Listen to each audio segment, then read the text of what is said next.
Kita beranjak ke topik berikutnya, Saudara. Perusahaan teknologi dan elektronik asal Korea Selatan, LG Energy Solution, batal berinvestasi di Indonesia.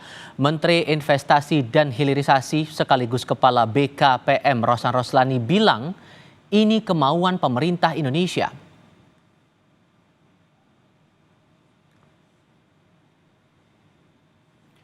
Surat resmi tentang pemutusan kerjasama ditandatangani Menteri Energi dan Sumber Daya Mineral Bahlil Lahadalia pada 31 Januari 2025 dan diberikan kepada CEO LG Chem serta LG Energy Solution. Kata Roslan, negosiasi proyek besar selama ini memang tidak mudah, namun pemerintah masih ingin investasi ekosistem dan baterai kendaraan listrik di Indonesia terus berjalan. Nah, di sektor ini pemerintah melanjutkan proyek baterai kendaraan listrik dengan Huayou, perusahaan teknologi asal Tiongkok.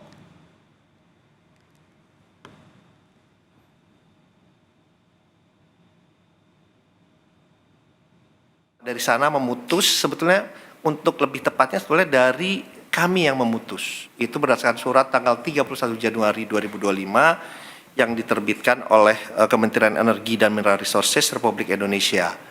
Ya. Itu kenapa dikeluarkan surat itu, karena memang negosiasinya ini sudah terlalu lama. Sedangkan kita kan ingin semua ini berjalan dengan baik, dengan cepat, karena negosiasinya sudah berlangsung 5 tahun. 5 tahun. Jadi kan nggak mungkin proyek itu lama gitu. Nah, jadi oleh sebab itu dikeluarkan surat oleh Pak Bahlil mengenai ini surat tertanggal 31 Januari tahun 2025 yang dikirimkan oleh Pak Bahlil kepada CEO dari LG Chem maupun LG Energy Solution ya.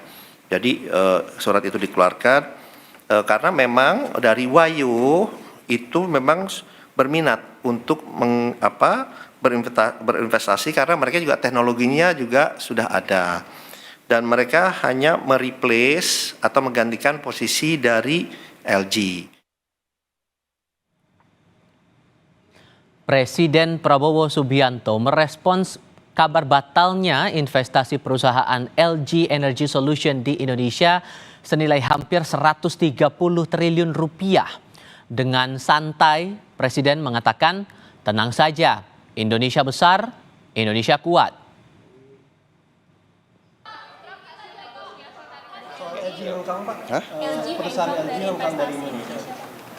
LG hengkang untuk investasi di Indonesia. Baterai, hengkang dari investasi baterai listrik di Indonesia, Pak. Kira-kira mungkin dari perusahaan lain atau dari negara lain kerjasamanya, Pak? Ya pasti ada, tenang aja. Ya.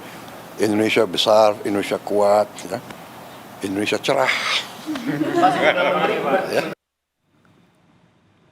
Di lain pihak, analis mencermati hengkangnya perusahaan teknologi dan elektronik asal Korea Selatan, LG Energy Solution. Direktur Next Indonesia Heri Gunawan mengungkap iklim investasi yang tidak kondusif dan pasar yang tidak memadai. Iklim investasi yang tidak kondusif dan market yang tidak memadai. Nah, dengan alasan inilah sebagai alasan yang rasional untuk memutuskan sebuah investasi yang mahal, maka dia mundur. Karena saudaranya LG, saudara senegara, itu pernah punya kasus di Indonesia. Pemerintah jangan ada di Menara Gading. Pemerintah harus membumi, menghadapi persoalan yang ada yang dialami oleh para investor. Kita butuh investasi asing karena gini. Investasi, dari total investasi, realisasi investasi yang ada di Indonesia, penanaman modal asing itu selalu di atas 50%.